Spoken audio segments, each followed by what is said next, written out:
นอบน้อมแด่พระผู้มีพระภาคเจ้าพระองค์นั้นซึ่งเป็นผู้ไกลจากกิเลสตรัสรู้ชอบได้โดยพระองค์เองขอความสุขความสวัสดีในธรรมจงมีแด่ท่านผู้ฟังทุกท่านในวันนี้ขอนำเสนอเรื่องปกิณณกะ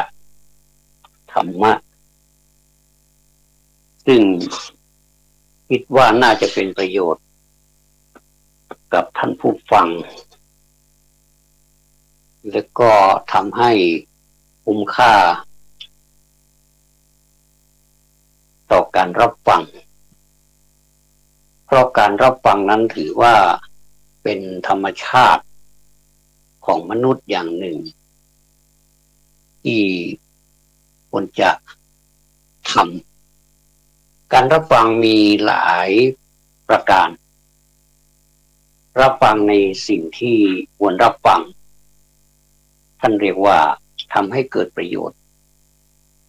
เกิดผลที่จะตามมาในแง่ของความคิดจินตนาการบูรณาการต่างๆที่สามารถนำมาปรับปรุงปรับใช้กับการปัจจุบันโดยผนวกเอาทั้งในอดีตและอาจจะไปถึงอนาคตแล้วก็มารวมอยู่ที่ปัจจุบันแต่โดยทั่วไปแล้วพุทธศาสนาสอนให้คนอยู่กับปัจจุบันทั้งนี้ทั้งนั้นก็เพื่อประโยชน์สูงสุดเพราะเราคิดได้ทำได้พูดได้ก็เพราะปัจจุบันเป็นสิ่งที่เราจะทำอะไรจะพูดอะไรจะคิดอะไรจะสำเร็จหรือไม่สำเร็จก็อยู่ที่ปัจจุบันใช่เพราะว่าอดีตก็ผ่านไปแล้วเป็นเรื่องของเมื่อกี้นี้เมื่อวานนี้เดือนที่แล้วปีที่แล้วแล้วก็ผ่านมาหลายปีก็เป็น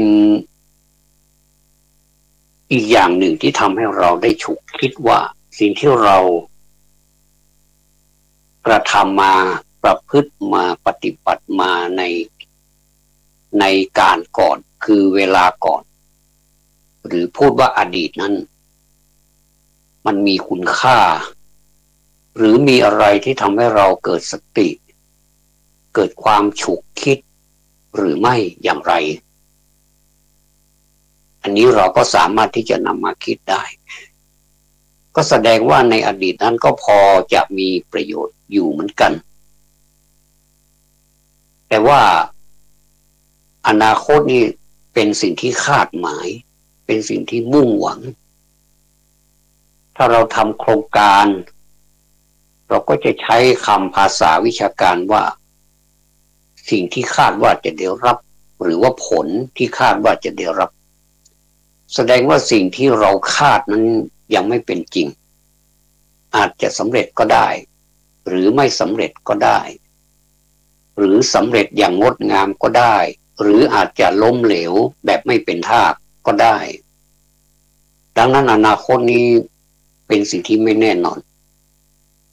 เราคิดว่าอายุของเราจะยืนนานไปจนถึง90 80 90อย่างนี้มันก็คาดไม่ได้บางทีเราคาดว่าประมาณสัก70นี้เราก็จะจากโลกนี้ไปแล้วแต่มันก็ดันทุรังอยู่จนถึง90จนถึง100ก็มีเฉียด100ก็มีอย่างนี้ก็ถือว่าเรื่องความคาดหมายต่างๆนั้นมันไม่เป็นจริงแต่เพียงแต่ว่าเราคาดไว้แค่นั้นเองการคาดหมายก็เป็นอุปกรณ์อย่างหนึ่งที่ทำให้เรามีความมุ่งหมายมีความมุ่งมั่นที่จะไปสู่เส้นหนึ่งที่เราเรียกว่าความสำเร็จ รือว่าถ้าภาษากีฬาเรียกว่าไปสู่เส้นทางแห่งชัยชนะเพราะว่าเส้นแห่งชัยชนะเขาจะมีอยู่ใครที่ไปถึงเส้นชัยชนะได้จากจุดสตาร์ทไปถึงจุดชัยชนะนั้นก็ถือว่าผู้นั้นเป็นผู้กำชัยชนะได้อันนี้เขาเรียกว่าเป็นเส้นคาดหมายหรือเส้นชัยชนะหรือผลสำเร็จของการกระทำการกระทำมันต้องประกอบไปด้วยหลายๆส่วนถ้าหากว่าเราไม่มีการตระเตรียมงานกระทำไปมันก็ใช่เป็นไปตามธรรมชาติอย่างเช่นเด็กเล็กๆเขาจะอาจจะไม่มีความคิดแต่ว่าการกระทำเขาเราสังเกตดูเด็กเล็กๆนะถ้าใครเลี้ยงเด็กนี่จะรู้เลยว่าเด็กเล็กๆนี่เขามีธรรมชาติเหมือนกับเขาคิดอ่ะแต่ความจริงเราก็ไม่รู้ว่าเขาคิดยังไงคงจะมีความคิดเหมือนกันแต่เขาพูดไม่ได้อย่างเช่นปฏิกิริยาตอบสนองกลับเช่นเราสื่อสารเขาก็ตอบสนองกลับผิดบ้างถูกบ้างก็เป็นความน่ารักของเด็กเราก็รู้ได้เลยพอประมาณรู้ได้เลยว่าเด็กเขามีปฏิกิริยาตอบสนองกลับเราถ้าเราแสดงความรักเขาก็จะตอบมาด้วยความรักถ้าเราแสดงความเกลียดชังหรือว่าหน้าตาที่ทำให้เด็กกลัวเนี่ยเขาก็จะแสดงออกมาทางสีหน้าและก็ไม่อยากจะเข้าใกล้อันนี้คือการตอบสนองกลับของเด็กซึ่งเราไม่อาจจะรู้ว่าเขาคิดอะไรอยู่ความคิดพอเขาเลิกจากความเป็นเด็กเล็กๆแล้วเขาก็จะพัฒนาขึ้นมาเป็นเด็กโตความคิดความอ่านหรืออะไรก็จะพัฒนาการอยากได้อะไรเขาจะพูดอยากจะได้นั่นได้นี่เขาก็จะพูดอย่างนี้แสดงว่าความคิดของเขาเปลี่ยนสมองของคนนี้มันเปลี่ยนแล้วก็เป็นไปในทางพัฒนาแต่ถ้าหากว่าสมองของคนเนี่ยไม่พัฒนาก็จะถอยหลังลงคลองก็หมายความว่าไม่พัฒนานอกจากจะไม่พัฒนาแล้วก็จะฉุดตัวเองกลับไปสู่ที่เดิมหรือยิ่งกว่าเดิมอีกก็มีเหมือนกันบุคคลเหล่านี้ถ้าเราจะตีความว่าเป็นกรรมหรือไม่ก็ใช่กรรมคือการกระทำแต่ปางไหนก็ไม่รู้เราก็ไม่สามารถที่จะล่วงรู้ได้อาจจะเป็นชาติที่แล้วหรือว่าเป็นชาติไหนๆก็ไม่ทราบได้เหมือนกันตัวเราก็เหมือนกันตัวเราก็มีกรรมคือการกระทำเหมือนกันท่านผู้ฟังทั้งหลายเคยคิด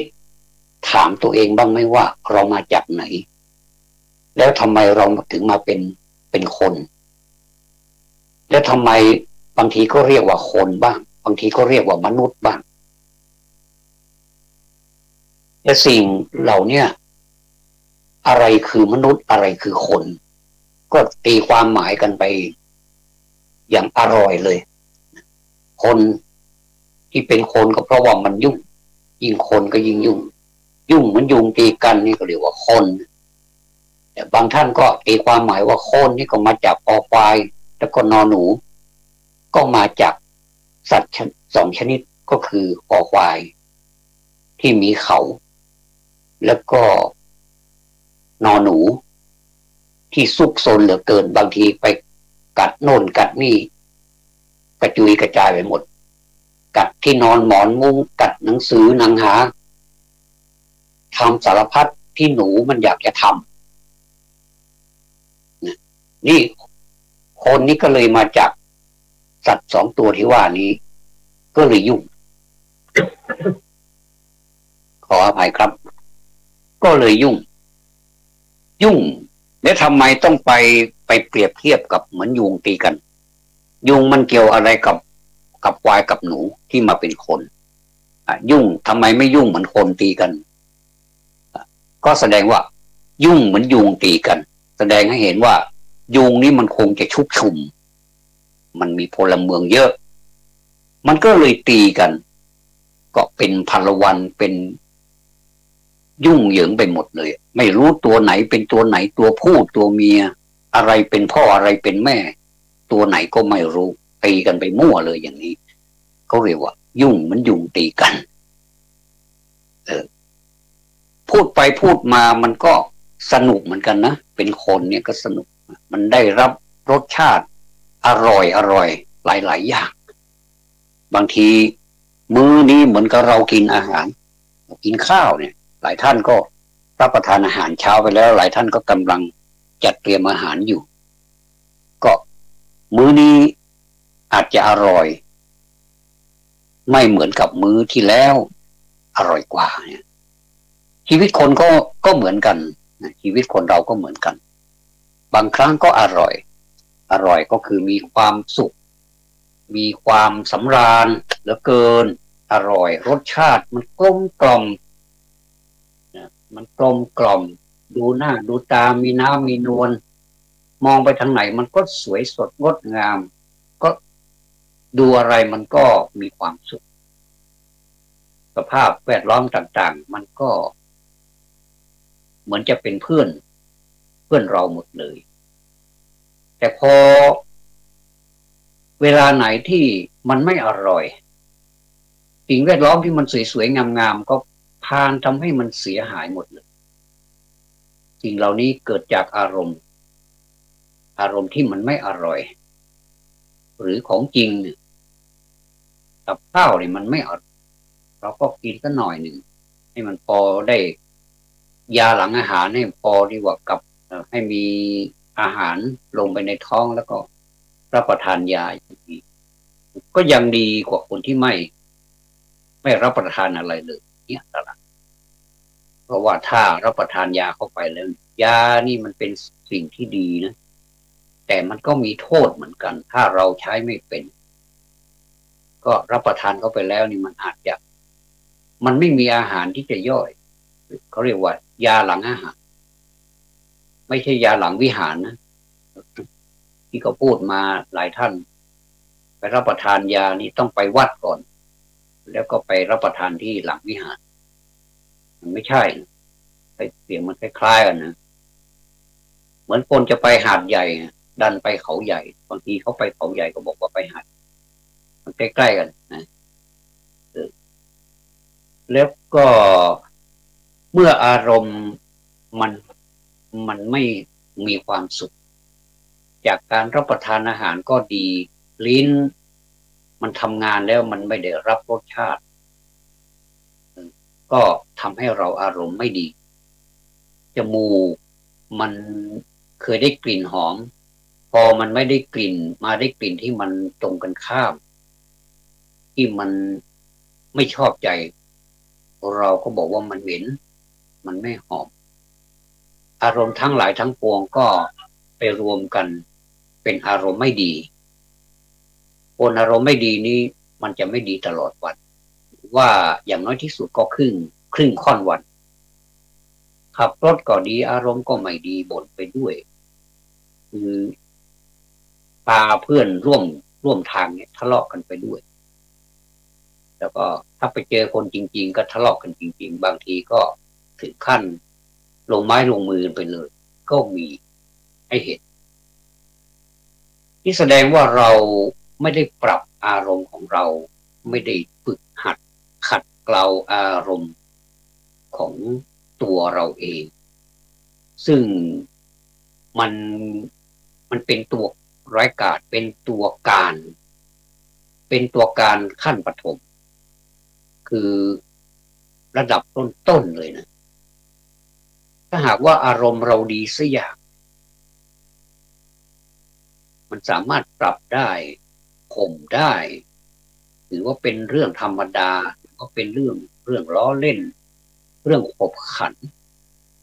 เป็นเรื่องที่ไม่ต้องไปคิดอะไรมากอย่างนี้อารมณ์มันก็ขันนะเหมือนเราเล่นกับเด็กเราเล่นหยอกล้อกับเด็ก ไม่พ้นเด็กอีกแล้วนะเพราะว่าเด็กนี่เราหยอกล้อกันบ่อยถ้าเราอารมณ์ดีนะเราก็หยอกล้อเด็กเนี่ยถ้าอารมณ์ของเด็กอ่ะมีอารมณ์ร่วมหรือว่าเล่นหยอกล้อเล่นหยอกล้อกับเราด้วยเนี่ยเขาก็มีความสุขแล้วเราก็จะมีความสุขเหมือนกันแต่ถ้าสมมติว่าในขณะเด็กนี้กำลังโมโหอยู่ว่าร้อนจัดหิวจัดหรือมีอะไรเกิดขึ้นกับเด็กเนี่ยเขาจะพูดไม่ได้เขาก็จะใช้เสียงร้องระงมระเบงเสียงแซ่กันไปหมดเลยมีคนเดียวเหมือนกับมี20 คนเสียงดังลั่นบ้านมีเสียงเท่าไหร่แหกปากร้องจนแบบสุดเสียงเลยที่แสดงว่าอารมณ์ของเด็กไม่ไม่มีอารมณ์ร่วมหรือว่าไม่ตอบสนองในการที่เราจะไปหยอกล้อด้วยเนี่ยอันนี้ก็เป็นตัวอย่างหลายท่านนี่เลี้ยงเด็กนี่จะรู้ดีว่าธรรมชาติของเด็กเป็นอย่างไรก็บางทีก็เปลี่ยนแปลงเร็วนะร้องไห้เดี๋ยวนั้นอีกสักพักหนึ่งก็หัวเราะนะอันนี้แสดงว่าเป็นอารมณ์ที่เกิดขึ้นกับเด็กโดยทั่วไปจะเป็นแบบนี้ผู้ที่เลี้ยงเด็กนี่เขาเรียกว่า nursery เป็นเด็กเล็กๆคือคล้ายๆกับว่าเป็นเด็กก่อนที่จะไปอนุบาลเนี่ยเป็นเด็กเล็กๆขนาดป้อนข้าวป้อนน้ำอะไรนี่ก็ถือว่าเป็นเด็กเล็กๆฝึกหัดเป็นเรียกว่าเป็นปฐมเลยเป็นแรกๆเลยนะคือสืบจากผู้ปกครองออกไปฝากเล็กก็จะฝึกหัดให้หมดเลยตั้งแต่นั่งกระโถนขออภัยนะนั่งกระโถนจะใครหนักใครเบาให้หัดนั่งกระโถนแล้วฝึกหัดอีกหลายอย่างอ่ะที่ครูเขาเก่งนะเขามีจิตวิทยาแล้วก็ต้องยอมรับนับถือว่าคุณครูนี่มีความใจเย็นมากเลยในการที่จะเอาใจใส่เด็กเล็กๆเหล่านั้นจนหลายรุ่นต่อหลายรุ่นคุณครูนี้ก็ยังอยู่ลูกหลานของเราก็สำเร็จวิชาจากคุณครูนี้มาหลายรุ่นแล้วเนี่ยจากรุ่นก็สู่รุ่นเนี่ยแล้วรุ่นใหม่ก็เข้ามาอีกคุณครูนี้ก็ยังใช้วิชาที่ใช้มานั้นอีกก็แสดงว่าจิตวิญญาณของคุณครูนี่มันเต็มมันแน่นจริงๆไม่รู้จักเบื่อจากหน่ายครับก็เป็นจิตวิญญาณที่รักเด็กทำได้แต่ถ้าสมมติว่าคนที่ไม่รักเด็กก็จะทำได้เหมือนกันแต่ว่าทำได้ไม่ตลอดอาจจะหยุดไปเลิกกิจการไปก็ได้แต่ว่าคุณครูหลายคนนะก็สามารถที่จะทำได้อย่างที่กล่าวแล้วว่าหลายรุ่นนะรุ่นแล้วรุ่นเล่าก็จะเป็นศิษย์ของคุณครูเท่ากับเป็นแม่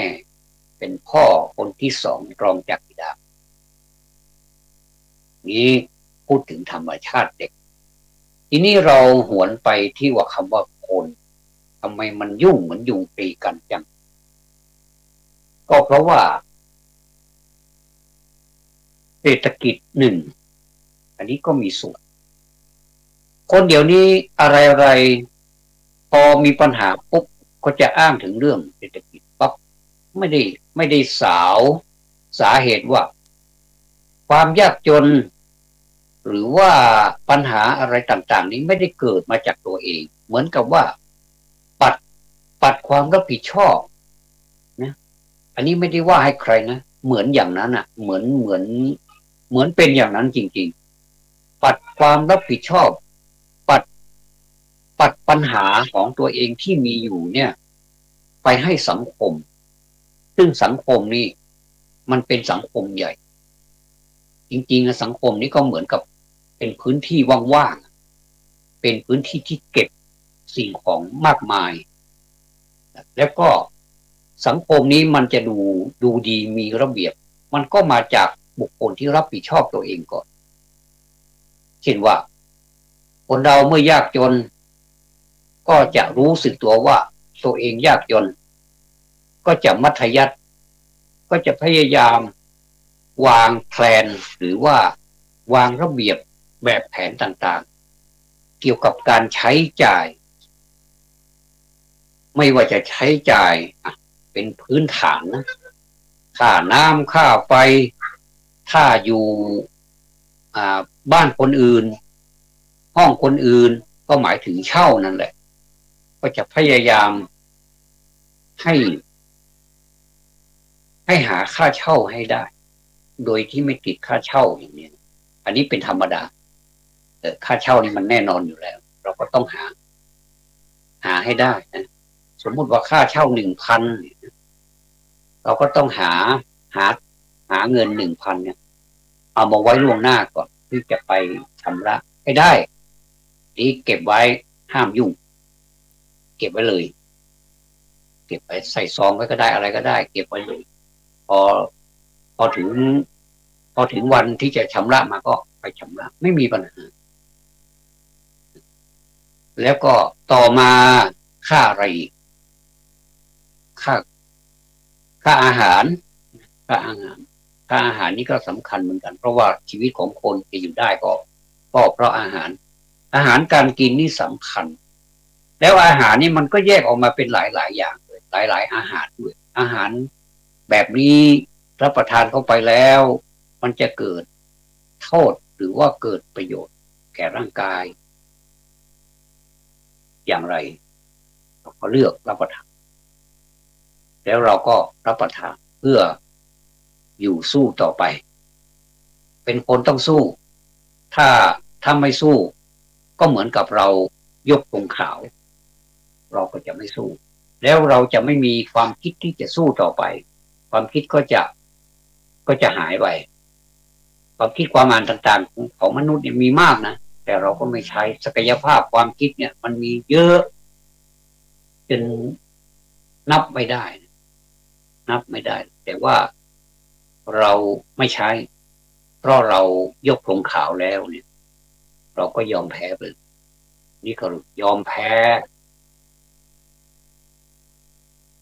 กับอาหารอาหารเราก็รับประทานอาหารที่มันมีประโยชน์ค่อนข้างที่จะพอสมควรแล้วก็อย่าไปคิดว่าอาหารที่มันแพงนะมันจะมีประโยชน์มากกว่าอาหารที่มันถูกมันก็ไม่เชิงมันก็ไม่ใช่อีกบางทีอาหารที่ไม่แพงอาจจะมีประโยชน์มากกว่าที่แพงก็ได้บางทีถ้าเราไปติดตรงการโฆษณาว่าเป็นอย่างนั้นเป็นอย่างนี้รับประทานเข้าไปแล้วจะเกิดอย่างนั้นอย่างนี้นี้เราก็ต้องพิจารณาด้วยต้องประกอบด้วยนะทีนี้มาถึงเครื่องนึ่งห่มเรื่องนุ่งห่มมนุษย์เรานี่เป็นสิ่งมีชีวิตที่แปลกกว่าสิ่งมีชีวิตอื่นๆในโลกอันนี้จะพูดกันตามจริงนะอย่าโกรธนะอย่าโกรธกันเลยนะเสื้อผ้านี่เต็มตู้เลยนะเสื้อผ้าเต็มตู้เลยแต่ว่าบอกว่าเดี๋ยวจะซื้อชุดใหม่เพราะว่าเสื้อผ้าไม่มีใส่ไม่มีจะสวมรองเท้ารองเท้าหมวกอะไรต่ออะไรที่ใช้กับชีวิตประจำวันของเราบอกว่ามันใช้ไม่ได้แล้วที่มันใช้ไม่ได้เพราะคุณหรือว่าเราทั้งหลายเนี่ยสมมุติเอาว่ามันใช้ไม่ได้บางทีก็เสียนิดหน่อยแต่ก็ไม่ยอมซ่อมทิ้งไปเลยอย่างนี้ก็บางทีถ้าเราเป็นสิ่งของนี้ถ้าเราพูดได้ก็รู้สึกน้อยใจเหมือนกันใช้เรามาตั้งนานเนี่ยพอเราป่วยนิดหน่อยนี่เขาไม่รักษาเราแล้วอย่างนี้ก็ทิ้งเราไปเลยไม่ใยดีเลยก็ลองมาทบทวนใหม่ว่าสิ่งของเราเนี่ยเราเอามาซ่อมได้ไหมถ้าซ่อมแล้วมันใช้ได้อีกนานนะถ้าสมมุติว่ามันแบบไปไม่ได้จริงๆอันนี้ค่อยว่ากันแต่เห็นหลายที่หลายคนเหมือนกัน พอเสียนิดเสียหน่อยก็ไม่ซ่อมทิ้งไปเลยเสียดายบางทีความเสียดายของเรานี้เราก็ไปเก็บมาแล้วก็ซ่อมก็ใช้ได้อีกนานนะแต่เจ้าของเดิมก็มาขอยืมเราก็เหมือนกับของตัวเองนั่นแหละที่เอาไปทิ้งเอามาซ่อมอย่างนี้เป็นต้นสิ่งของไม่ว่ารองเท้ามันจะขาดมันจะอะไรก็ไปซ่อมยังดีกว่าที่เราไปซื้อใหม่ก็คู่หนึ่งตั้งหลายร้อยนะบางทีก็เป็นพันโอ้บางทีฟังแล้วทำให้เราแบบตกใจเลยนะรองเท้าอะไรภาษาอะไรตั้งหลายพันก็มันก็สตางค์ทางนั้นนะที่เราจะต้องไปแลกอะไรต่ออะไรอีกที่เราต้องคิดนะคิดทบทวนกันใหม่ว่าทำไมมันถึงยากจนทำไมเราบางคนนี่ขยันนะขยันจังเลยแต่ก็ไม่ยอมรวยสักทีเลยก็เพราะว่าเหมือนกับเราตักน้ำสมัยก่อนนี้เขาตักน้ำจากบ่อน้ำนะแต่ตรงมันข้ามกับภาษาล้านนานี่บ่อน้ำเขาเรียกว่าน้ำบ่อบ่อน้ำนี่เรียกว่าน้ำบ่อเวลาที่หย่อนภาชนะอย่างหนึ่งที่บ้านเราเรียกว่าน้ำทุ่งน้ำทุ่งเนี่ยเอาลงไปในบ่อพอได้น้ำแล้วถ้าน้ำทุ่งนะภาษาบ้านเราน้ำทุ่งมันดีมันไม่มีรอยรั่วขึ้นมาเราตักน้ำนะเต็มน้ำทุ่งนะน้ำเนี่ยน้ำทุ่งเนี่ยมันทำหน้าที่ตักน้ำขึ้นมาเราก็สาวขึ้นมาว่าสาวขึ้นมาบางทีก็ถ้ามันลึกๆเขาจะใช้รอกดึงขึ้นมาตั้งต้นน้ำบ่อลึกน้ำบ่อลึกก็มีนะบ้านเราเนี่ยบางทีลึกมากเลยนะต้องใช้แบบนั้นถ้าสาวนี่มันไม่ไหวต้องสาวขึ้นมาเนี่ยเหนื่อยปวดแขนไปหมดเลยก็ต้องใช้ลอกช่วยดึงขึ้นมาใช้ลอกช่วยขึ้นมาพอมาถึงปากบ่อน้ำที่เราเอามาจากในบ่อเต็มนะแล้วก็ใส่บ้านเราเรียกว่าน้ำพุเบอร์16ส่วนมากจะเบอร์16แล้วก็มีหาบมีไม้คานเรียกว่าไม้คานแล้วก็จะมีเหล็กงอก็จะเอาไปคล้องที่น้ำพุแล้วก็มีหูนี่สอดเข้าไปในไม้คานก็ได้1คู่ก็คือน้ำพุนั้นมี2บ้านเราเรียกว่าขอนมี2ขอนน้ำพุ2ขอนหาบไปจะหาบข้างเดียวก็ไม่ได้ถ้าหาบข้างเดียวนี้ต้องติ้วคือหิ้วไปมันก็ไม่ไหวหิ้วข้างเดียวนี้มันก็น้ำมันจะฟ้าถ้าหาบระมัดระวังหน่อยนี่ไปถึงที่หมายนี่มันถึงน้ำมันจะกระเด็นกระดอนไปบ้างนี่มันก็เสียหายไม่มากไปถึงนั้นก็หม้อน้ำอะไรก็เต็มแสดงว่าคนเมื่อก่อนนี้ขยันมันจำเป็นต้องขยันหรือว่ามันเป็นสิ่งที่บังคับให้ขยันเพราะเทคโนโลยีอะไรต่างๆก็ไม่มีเหมือนกันแต่ว่ามันมีไม่แพร่หลายก็จะเป็นแบบก๊อกแบบอะไรนี้ก็ไม่ค่อยมีจ่ายตามก๊อกตามปาอะไรนี่ตามความสะดวกสบายไปหมดไม่ว่าจะเป็นห้องน้ำห้องครัวไม่ว่าจะเป็นน้ำอะไรก็ใช้ระบบของประปาหมดเลยประปาใช้สะดวกสบายไปหมดเลยไม่ต้องไปตักน้ำจากบ่อน้ำเหมือนเมื่อก่อนอย่างนี้เป็นต้นถ้าสมมุติเราจะทำแบบเก่าละมันย่อมได้ใช่ไหมมันย่อมได้ทีนี้เมื่อเราทำแบบเก่าเนี่ยอะไรจะเกิดขึ้นท่านลองนึกภาพดูรายจ่ายที่เราจ่ายไปเนี่ยมันก็จะไม่จ่ายมากสมมติว่าเราจ่ายเดือนละ5,000 เราหาเงินได้มาได้10,000ได้10,000เนี่ยนะเราจะใช้ทำอะไรบ้างเราจ่ายหมดละเป็นค่าโน่นค่านี่5,000เหลืออีก5,000เราจะได้เก็บไหมเนี่ยบางที5,000เนี่ยจะอันตรธานไปก็ได้เราจะทำยังไงเนี่ยให้มันจ่ายน้อยกว่า5,000เพื่อจะได้เอาตังค์5,000เนี่ยไปจ่ายจิปาถะในครอบครัวแล้วเราจะได้เก็บ5,000ครึ่งหลังนี้เก็บไว้อย่างนี้มีสิทธิ์รวยได้แต่ถ้าสมมุติว่า5,000แรกนี่หายว่าไปกับตาละไม่มีละไม่ต้องไปหวังว่าจะได้คืนแล้วเนี่ยเพราะว่ามันจะเป็นใช้จ่ายจิปาถะอย่างที่ว่าแล้ว5,000หลังนี่ก็อย่าหวังเลยว่าจะได้เก็บถึงเก็บก็เก็บน้อยดังนั้นเนี่ยคนเราจึงร่ำรวยหรือว่ามีเงินมีทองไม่เหมือนกันบางคนก็ยิ่งทำก็ยิ่งจนไปเรื่อยๆเพราะว่าไม่ได้มีการวางแผนอะไรไว้เลยนี่คือการใช้จ่ายการใช้จ่ายทรัพย์เนี่ยนะเป็นสิ่งที่สำคัญเหมือนกันเพราะว่ามันหมายถึงชีวิตของเราที่จะต่อไปถึงอนาคตด้วยไม่ใช่ว่าเราจะใช้ในปัจจุบันนี้แล้วก็ใช้กันไปแล้วก็หายกันไปหรือว่าใช้แล้วไม่ต้องรับผิดชอบกับชีวิตอีกต่อไปมันไม่ใช่ถึงแม้ว่าเราจะได้เบี้ยสงเคราะห์ผู้สูงอายุขออนุญาตใช้คำว่าเบี้ยสงเคราะห์ก็แล้วเพราะมันไม่ใช่นักหนาอะไรก็คิดแล้วเฉลี่ยแล้วก็วันละ20 บาท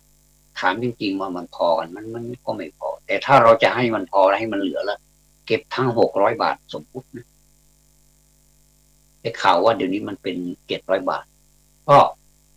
ถึงแม้กระนั้นก็ตามก็ขอบคุณท่านที่มีความคิดดีที่ช่วยนะไม่ใช่จ่านะที่ช่วยผู้ที่มีอายุทั้งหลายนะมาเป็นระยะเวลาหนึ่งแล้วเนี่ยนานพอสมควรนี่ก็เป็นความคิดที่ดีนะถือว่าทำให้ผู้สูงอายุนี่ไม่ว้าเหวแล้วก็มีที่พึ่งในส่วนหนึ่งด้วยเนี่ยแต่ถึงกระนั้นก็ตามเนี่ยถ้าถามว่าพอไหมมันไม่พอนะอย่างที่เปรียบเทียบให้ฟังวันละ20 บาทก๋วยเตี๋ยวเนี่ยชามละเท่าไหร่แล้วเนี่ยกาแฟเย็นเนี่ยน้ำปั่นเนี่ยยิ่งน้ำปั่นเนี่ยมันแตะ30 บาทแล้วแต่มันมากกว่าที่เราได้นะ20 บาทมันไม่ได้ไปซื้อน้ำปั่นก็สักแก้วหนึ่งก็ยังไม่ได้น้ำแข็งเปล่านี่ก็พอได้แก้วละ5 บาทเนี่ยนะเหลืออีก15 บาทจะทำอะไรนะจะกินอะไรต้องคิดให้หนักละทีนี้จะทำยังไงให้ให้เบี้ยผู้สูงอายุเนี่ยหรือว่าเงินสงเคราะห์คนผู้สูงอายุเนี่ยไม่ต้องใช้มากคือเราจะเก็บไว้ในยามที่เราเจ็บป่วยบ้างมันน่าจะดีนะลองคิดดูนะมันก็หลายท่านก็ทำได้บางทีก็ไม่ยอมเบิกเลยบางทีก็ผ่านธนาคารก็ยังมีเต็มอยู่ได้มาตั้งแต่อายุเกษียณแล้วเนี่ยและจนถึงอายุไขที่จากไปเนี่ยไปดูในบัญชีนี่มีตังค์เยอะเหมือนกันนะก็ไม่เดือดร้อนลูกหลานคนที่อยู่ข้างหลัง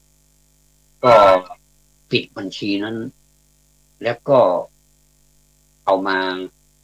าอุทิศส่วนกุศลให้เนี่ยได้เยอะเหมือนกันนะแต่อันนี้แค่ส่วน600-700นะก็ยังทำได้เลยแต่ว่าหลายท่านคงจะแย้งอยู่ในใจเหมือนกันว่าเอ้าก็คนพูดนี่ทำได้ก็คนพูดมีตังค์เยอะผมก็ไม่เยอะเหมือนกันผมก็ไม่เยอะแต่จะพยายามทำอะไรที่เป็นตัวอย่างแก่คนรุ่นหลังเนี่ยหรือว่าลูกหลานเนี่ยให้มีความคิดเหมือนเราเนี่ยบางทีก็ไปคนละข้างเลยนะไม่เหมือนบางทีก็ตามบางทีก็ต่างอันนี้มันเรื่องเปลี่ยนความคิดของคนนี่มันพูดตรงๆนะมันยากยากที่จะเปลี่ยนความคิดของใครให้มันเหมือนกับเรานี่ยาก แล้วก็เปลี่ยนความคิดของเราเนี่ยให้เหมือนใครนี้มันก็ยากเหมือนกันเพราะฉะนั้นมันก็ต่างคนก็ต่างยากแต่ว่าพุทธศาสนาสอนไว้อย่างชัดเจนเลยว่าคนดีความดีนี่คนดีนี่ทำง่ายแต่ถ้าความดีเนี่ยคนไม่ดีเนี่ยทำยากแต่ท่านก็กลับกันนะความชั่วอันคนดีนี้ทำยากแต่ความดีนี้อันคนดีทำง่ายงงไหมก็คือความดีเนี่ยคนดีนี่ชอบและก็ทำได้ง่ายมากแต่ความชั่วเนี่ยคนชั่วนี่ชอบมากแล้วก็ทำได้ง่ายมากแต่ความดีนี่เขาเกลียดมากถ้าอย่างนี้มันก็เป็นปัญหาอยู่ไปเรื่อยๆอย่างแต่ถ้าเมื่อไหร่ละคนมันกลับข้างคือคนชั่วเราอย่าไปว่าคนชั่วเลยดีกว่าคือคนดีน้อยเนี่ยอาจจะเป็นคนที่ดีมากในอนาคตก็ได้คนที่ดีมากๆอาจจะลดต่ำลงมาเป็นดีน้อยๆหรือว่ากลับกลายเป็นคนไม่ดีเลยก็ได้เพราะสิ่งเหล่านี้มันสามารถที่จะเปลี่ยนแปลงได้ในทุกเวลาหมุนนาฬิกามันหมุนเข็มไปเรื่อยๆ1 นาที1 วิ1 นาที1 ชั่วโมง1 วัน1 เดือน1 ปีมันก็จะเปลี่ยนแปลงจิตเปลี่ยนแปลงชีวิตคนไปเรื่อยๆข้อนี้แหละที่พุทธศาสนาสอนให้เรารู้ให้เราตื่นให้เราเบิกบานเสมอถ้าเราไม่ใช้สิ่งเหล่านี้มันจะไม่มีที่พึ่งจริงๆนะเราอย่าไปพึ่งอย่างอื่นเลยพระพุทธเจ้าท่านก็ตรัสสอนไว้ว่าสิ่งอื่นเนี่ยไม่ใช่ที่พึ่งของเราโดยประเสริฐก็เป็นที่พึ่งที่เราเข้าใจว่าเป็นที่พึ่งของเราเท่านั้นแต่ความจริงแล้วมันไม่มีที่พึ่งไม่มีที่พึ่งในโลกนี้จริงๆมันมีแค่ที่พึ่งอันดับแรกก็คือพึ่งตัวเองยังมีภาษิตรับรองไว้อย่างชัดเจนเลยว่าอัตตาหิอัตตโนนาโถอัตตาหิอัตตาหิอัตตโนนาโถตนแลอัตตาหินั่นแหละตนแลหิแปลว่าแลอัตตาแปลว่าตนแลนาโถเป็นที่พึ่งอัตโนแห่งตนหรือว่าของตนแห่งของเมื่ออยู่ในวิภัตติเดียวกันแห่งของตนแลเป็นที่พึ่งของตนเป็นเอกวจนะตนก็มีอยู่คนเดียวตนอันนี้แหละศาสนานี้สอนอย่างนี้จริงๆถ้าเราจะเอาจริงเอาจังกับการเรียนคำสอนของศาสนาเนี่ยเราก็จะได้ผลประโยชน์มากมายมากกว่าที่เราถูกหวยด้วยซ้ำมากกว่าที่เราได้รับทรัพย์มรดกตกทอดมาจากบรรพบุรุษด้วยซ้ำอันนี้เป็นทรัพย์ที่ประเสริฐไม่เห็นพระพุทธเจ้าท่านตรัสเลยว่าทรัพย์สิ่งของภายนอกมีเงินทองสมบัติเป็นต้นเป็นทรัพย์อันประเสริฐไม่เคยได้ยินเลยไม่เคยเห็นในพระไตรปิฎกหน้าไหนเล่มไหนบรรทัดไหนพูดไว้อย่างนี้เลยไม่มีท่านก็ไปลองเปิดดูถ้ามีขอได้กรุณาเอามาให้จะเป็นพระคุณอย่างสูงนะจริงๆท่านจะตรัสไว้อย่างชัดเจนว่าทรัพย์อันประเสริฐคือทรัพย์ภายในคือเป็นอริยทรัพย์อริยะก็มีอยู่หลายข้อเหมือนกันถ้าเราเรียนจริงๆอะไรมันเป็นธรรมะเนี่ยอย่าคิดว่าธรรมะของพระพุทธเจ้านี้เราจะไม่เข้าถึงเพียงแต่ว่าเหมือนกับคนประมาณว่ามันอยู่อีกมิติหนึ่งมันอยู่อีกโลกหนึ่งอีกซีกโลกหนึ่งที่เราไปคว้ามันไม่ได้จริงๆแล้วธรรมะเขาก็อยู่ในตัวเราใกล้ๆสามารถคว้าได้จับได้สัมผัสได้ จะสัมผัสเมื่อไรก็ได้ตั้งแต่เกิดจนตายเวลาป่วยก็สัมผัสธรรมะได้เวลาอยู่สุขสบายดีหัวเราะร่าก็สัมผัสธรรมะได้เวลาผิดหวังสัมผัสไม่สัมผัสธรรมะได้โดยตรงก็สัมผัสความทุกข์เนี่ยความทุกข์ก็เป็นธรรมะถ้ามีความสุขยิ้มร่าเริงเบิกบานสัมผัสไหมสัมผัสธรรมะก็สัมผัสปีติสัมผัสสุขความเป็นหนึ่งเดียวในการที่เราบำเพ็ญเพียรเป็นเอกคตาก็สัมผัสธรรมะถ้าเรารู้สึกว่าเราเกิดความละอายต่อสิ่งที่มันไม่ค่อยดีนะเราก็สัมผัสธรรมะก็สัมผัสฮีริเนี่ยฮีริคือความละอายแก่ใจสัมผัสหมดนะถ้าเรากลัวนะเราเกรงกลัวต่อสิ่งไม่ดีต่างๆที่มันทำให้เป็นผลกระทบต่อตัวเรากับกระทบต่อคนอื่นเนี่ยเรารู้สึกว่า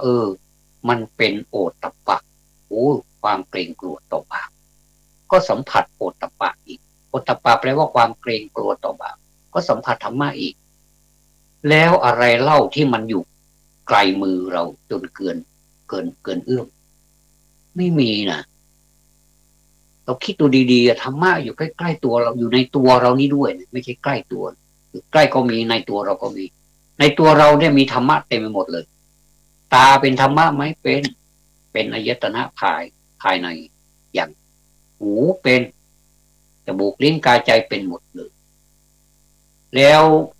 สิ่งที่อยู่ภายนอกตัวเราเนี่ยที่มันเป็นสามารถเป็นธรรมะได้นะก็คือรูปเสียงกลิ่นรสโผฏฐัพพะธรรมารมณ์ที่อยู่ข้างนอกเนี่ยแต่มันก็ไม่ไกลนะสามารถคว้าได้ยินได้เสียงเนี่ยถ้ามันอยู่ไกลๆได้ยินไหมมันก็ไม่ได้ยินบางทีก็ได้ยินเสียงไม่เคยชัดบางทีก็ทักไกลจริงๆมันก็ไม่ได้ยินหรอกถ้าอยู่ใกล้ๆเรานี่ได้ยินบางทีแล้วก็สร้างความรำคาญให้เรากลิ่นก็เหมือนกันถ้ามันอยู่ไกลๆเราก็ไม่ได้ยินไม่ได้สัมผัสกับกลิ่นเราก็ไม่รู้ว่ากลิ่นนั้นมันจะหอมหรือมันจะมีกลิ่นเป็นอย่างไรนี่แสดงว่าทุกสิ่งทุกอย่างเนี่ยมันอยู่รอบตัวเราอยู่ในตัวเราก่อนอยู่ในตัวเราแล้วก็อยู่ในรอบตัวเราทั้งใกล้และก็ไกลสามารถคว้าได้สามารถใช้ได้สามารถคิดได้ว่ามันเป็นธรรมะหมดท่านผู้ฟังครับสิ่งเหล่านี้ถ้าเราพูดไปมันเหมือนกับสร้างความเขาเรียกว่าภาษาฝรั่งเรียกว่าซีเรียสใช่ไหมไม่ใช่สร้างความธรรมดาดีกว่าผมเองนี่ถ้าใครมาพูดธรรมะให้ฟังผมก็เป็นเรื่องของธรรมดาก็คือไม่ผิดปกติก็คือเป็นปกติก็คือไม่พิเศษอะไรแต่ธรรมะนี้มันพิเศษเมื่อเราปฏิบัติได้แล้วมันพิเศษก็คือวิเศษมันคือแตกต่างมันแตกต่างก็คือวอแหวนตัวนั้นเอามาทำเป็นพอพานในภาษาไทยกลายเป็นพอพานตรงวิตัวนั้นนะวอแหวนตัวนั้นเอามาเป็นพอพานแปลงวอเป็นพอแปลงวอเป็นพอวอแหวนเป็นพอพานก็เติมสระอีก็ไม่ได้ย้ายไปไหนก็อยู่ที่เดิมก็เป็นพิเศษถ้าเป็นภาษาบาลีพิเศษตัวนั้นไม่ใช้สออสลาไม่ใช้สอบฤษีจะใช้สอเสือสองตัวคือวอแหวนสระเอสอเสือเป็นวิเศษแปลว่าแตกต่างหรือว่าเพิ่มขึ้นเท่าไหร่เพิ่มขึ้นกว่าเพิ่มขึ้นที่สุดอย่างเนี้ยสมมุติว่าคนนี้มีตังมากกว่าคนนี้อย่างเนี้ยอันนี้ก็เรียกว่าวิเศษคือกว่ามีตังมากกว่าคนนี้นายกมีตังมากกว่านายขอนี่เป็นต้นแต่ถ้าสมมุติว่านายคอน่ะมีตังมากที่สุดก็คือแสดงว่านายกกับนายขอนี่สู้นายคอไม่ได้เพราะนายคอมีตังมากที่สุดอันนี้เป็นวิเศษที่สุดคือสุดของความเป็นพิเศษ เหมือนกับก๋วยเตี๋ยวถ้าเราสั่งมาชามสมมติว่าสั่งก๋วยเตี๋ยวชามนี่ไม่ต้องพูดอะไรว่าไม่ต้องพิเศษอะไรเนี่ยถ้าเราไปกินบ่อยๆเขารู้ว่าเจ้าหมอนี่เขาจะไม่สั่งพิเศษเขาก็จะสั่งธรรมดา25 บาทสมมุติ25 บาทบางที่ก็ยังมี20 บาทก็ยังมีแต่หาได้น้อยเต็มทีก็ไม่พิเศษก็คือไม่ต้องไปพูดเราว่าพิเศษหรือไม่พิเศษเจ้าของร้านก็จะรู้เลยคนขายก๋วยเตี๋ยวเขาจะรู้เลยเขาก็จัดมาให้ส่วนเขาจะใส่อะไรลงไปให้มันเป็นพิเศษนั้นอันนี้เขาเรียกว่าเป็นความเมตตาในส่วนตัวอาจจะสงสารก็ได้ว่าเขามีตังค์แค่นี้ก็ให้เขาไปในราคาที่ไม่พิเศษแต่ว่าก๋วยเตี๋ยวเนี่ยมันมีความพิเศษอยู่ภายในอันนั้นก็เป็นเรื่องของระหว่างเจ้าของก๋วยเตี๋ยวกับคนที่จะรับประทานก๋วยเตี๋ยวเป็นนั่นเองแต่ว่าถ้าอีกคนหนึ่งเข้าไปสั่งขอพิเศษหน่อยนะเนี่ยเรื่องพิเศษกว่าคนแรกแต่เขาหารู้ไหมว่าคนแรกนะเขาสั่งธรรมดาแต่ได้พิเศษเขาไม่รู้เขาก็ไม่ยอมบอกหรอกเดี๋ยวจะได้เหมือนกับคนแรกเจ้าของเขาก็จะขาดทุนนะสิใช่ไหมเขาก็เลยไม่บอกโดยมารยาทแล้วก็จะไม่ถามแล้วก็จะไม่บอกสั่งพิเศษเนี่ยแสดงว่าพิเศษกว่าคนแรกนะอีกคนหนึ่งมามีอะไรให้มันเป็นสุดๆเลยอย่างเงี้ยนะแสดงว่าก๋วยเตี๋ยว3 ชามนี่1เป็นแบบธรรมดาปกติ2ชามที่2เป็นแบบพิเศษกว่าคนแรกแล้วถ้วยที่3เป็นแบบพิเศษสุดก็คือสุดเลยมีอะไรใส่ให้มันแบบวิจิตรพิสดารไปเลยอย่างนี้เรียกว่าพิเศษสุดนะมันก็เปรียบเทียบดูมันก็เห็นภาพใช่ไหมเห็นภาพทีนี้เราแม้แต่การปฏิบัตินะแม้แต่การปฏิบัตินี้ก็เหมือนกันมันก็จะมีแบบธรรมดาปฏิบัติอย่างเราท่านนี้ก็สาธุชนทั้งหลายนะว่าสาธุชนทั้งหลายก็ปฏิบัติธรรมดาไม่พิเศษหรอกนี่ก็โดยทั่วไปแล้วก็จะเป็นแบบไม่พิเศษหรอกไม่มีอะไรเป็นพิเศษก็คือไม่มีคุณพิเศษอะไรเกิดขึ้นกับตัวของสาธุชนมากนักก็ส่วนมากแล้วก็จะรักษาวัฒนธรรมประเพณีที่ดีงามบางทีก็อาจจะเพี้ยนไปบ้างอะไรบ้างก็จะอยู่ประมาณนี้นะสาธุชนแต่ว่าถ้าให้มันพิเศษมันก็จะรู้สึกเลยว่าเดี๋ยวนี้เราอยู่อันดับที่สมมติว่าเราตั้งอันดับไว้3 อันดับที่1คือธรรมดาอันดับที่2คือพิเศษอันดับที่3คือเอา4ก็แล้วกันอันดับที่1ธรรมดาอันดับที่2พิเศษอันดับที่3พิเศษกว่าแล้วอันดับที่4พิเศษที่สุดก็จะได้เท่ากับดังนี้ก็คือธรรมดาก็คือไม่ต้องไปคิดอะไรมากเลยไม่ต้องไปคิดหัวข้อธรรมะข้อนั้นปฏิบัติแล้วมันจะได้อย่างนี้ไม่ต้องไปวิเคราะห์ว่าอย่างนั้นอย่างนี้คำว่าความอดทนก็รู้แต่เพียงความอดทนอย่างเดียวไม่ต้องไปแจกแจงประเภทว่าความอดทนอะไรได้บ้างและอันไหนที่มันเป็นอดทนของความอดทนที่สุดไม่ต้องเขาเรียกว่าเป็นธรรมดาแต่ถ้าว่าเร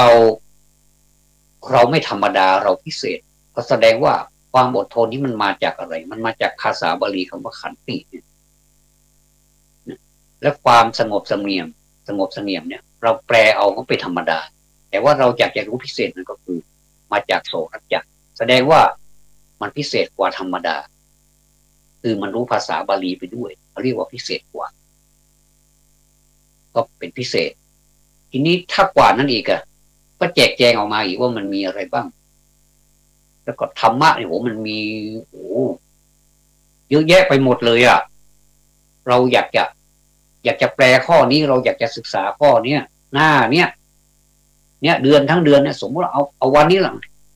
หน้าแรกเราจะเอาวันนี้จะเอามากลางกันเลยแปลเลย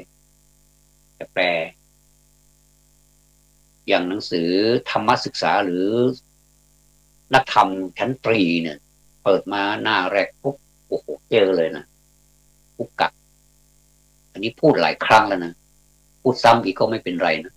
เป็นการแบบย้ำมันก็อะไรก็ตามที่มันย้ำเนี่ยมันมักจะจำทันก็เปิดออกมาเปิดมาแล้วก็มาเจอทุกกะคือหมวดสองอ๋อทุกกะนี่แปลว่าสองพออ่านทุกกะนี่ก็จะวิเคราะห์แล้วนะว่าอ๋อทุกกะนี่มันมาจากอะไรนะมันก็มาจากนั่นแหละทุกกะมันก็คือหมวดสองก็คือให้แล้วไงแสดงว่าคำว่าทุกกะนี่คือหมวดสองแต่ถ้าเราไม่สนใจหมวดสองเราก็ไม่รู้จักทุกกะแล้วล่ะมันก็ธรรมดาอ๋อหมวดสองเป็นเองแต่นี่เขาจะมีภาษาบาลีด้วยแล้วก็แปลให้ด้วยว่าทุกกะมันคือหมวดสองตรีกะคือหมวดสามจตุกะคือหมวดสี่อย่างเนี้ยเขาจะแปลให้สนุกนะจริงๆนะสนุกลองไปทำความรู้จักกับธรรมะเหล่านี้นะหลายท่านเนี่ยขออภัยด้วยนะหลายท่านนี่ปฏิบัติแบบสุดยอดมากนะถ้าจะให้มาพูดนี่พูดดีกว่าผมอีกเพราะว่าท่านประสบการณ์แต่ละท่านเนี่ยศึกษาธรรมะเหมือนกันแต่หลายท่านนี่บางทีก็มีอัธยาศัยในการที่ไม่ชอบพูดแต่ว่าทำมากกว่าก็ถ้าจะพูดได้ก็ถือว่าเป็นเรียกว่าอะไรเรียกว่าเป็นความเมตตาความเมตตากรุณานะถ้าใครจะพูดก็เชิญได้พูดธรรมะยิ่งมีคนพูดธรรมะเยอะๆเนี่ยนะมันจะทำให้สังคมมันสดใสนะมันทำให้สังคมของเราดีเปิดวิสัยทัศน์ทำให้ดอกที่มันตูมเนี่ยเหมือนกับดอกบัวตูมไม่บานพอมันพ้นจากน้ำมาปุ๊บพอแสงอาทิตย์มาปั๊บมันสังเคราะห์กับแสงอาทิตย์มันก็จะเริ่มบานโอ้สวยงามมากถ้าเราใช้แบบพิเศษเป็นกล้องพิเศษจับดูมันก็จะเห็นทุกมิติมันเลยว่ามันจะบานแบบไหนอย่างไรว่าสวยงามมากเลยเหมาะสำหรับเอาไปบูชาพระไปทำอะไรก็ได้ดอกบัวเนี่ยไปปรุงยาก็ได้นะปรุงยาแผนโบราณอย่างนี้ได้แผนไทยเนี่ยแผนไทยปัจจุบันได้เลยก็มีสรรพคุณทางยาเหมือนกันไม่ว่าจะเป็นทุกส่วนของดอกบัวเนี่ยให้ได้หมดเหมือนกันนะท่านผู้ฟังทุกท่านครับถ้าเราเป็นดอกบัวถ้าเราตูมอย่างเนี้ย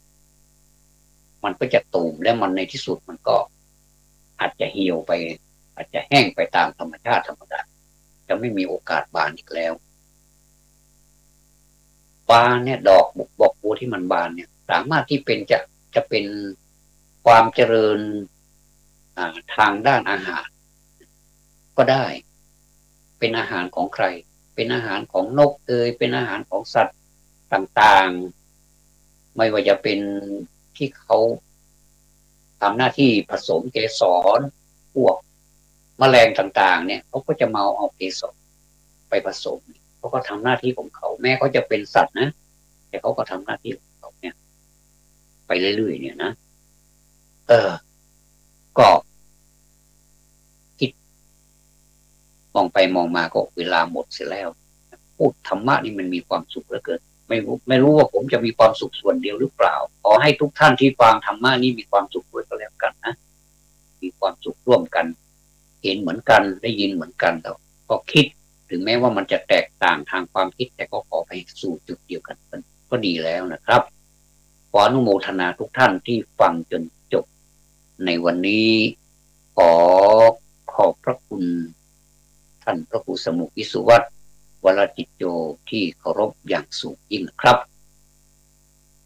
ขอความสุขความสวัสดีในธรรมจงมีแด่ท่านผู้ฟังทุกท่านสวัสดีครับ